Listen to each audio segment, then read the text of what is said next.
मध्य प्रदेश के राज्यसभा चुनाव में बीजेपी के तीनों उम्मीदवार रजनीश अग्रवाल, तरुण चुग और महेश केवट निर्विरोध जीत गए।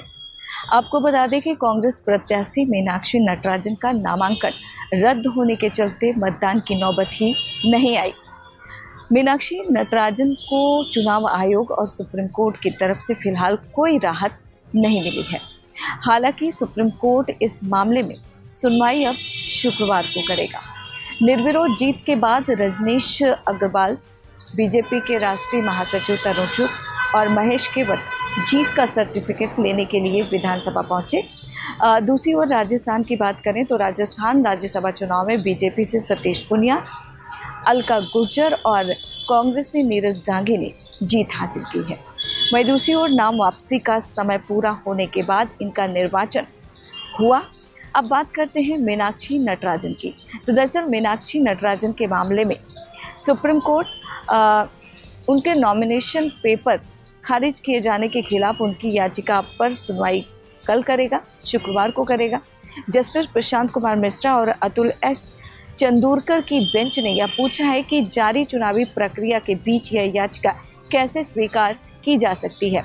नटराजन की ओर से पेश वरिष्ठ अधिवक्ता अभिषेक मनु सिंघवी ने बेंच से उनकी याचिका पर विचार करने का आग्रह किया है।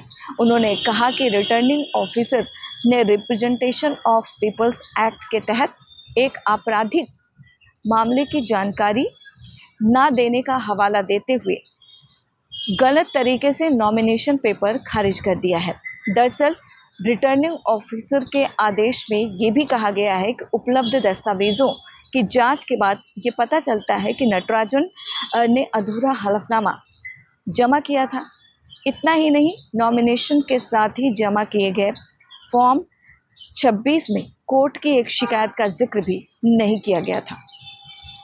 महेश केवट ने अपनी शिकायत में क्या कहा, चलिए अब वो आपको बताते हैं। जैसे मध्य प्रदेश विधानसभा के एक अधिकारी के मुताबिक बीजेपी उम्मीदवार महेश केवट ने रिटर्निंग ऑफिसर के पास शिकायत दर्ज करवाई, जिसमें उन्होंने कहा कि बाकायदा आरोप लगाया है कि मीनाक्षी नटराजन ने हलफनामे में तेलंगाना में उनके खिलाफ दर्ज एक मामले का जिक्र नहीं किया था।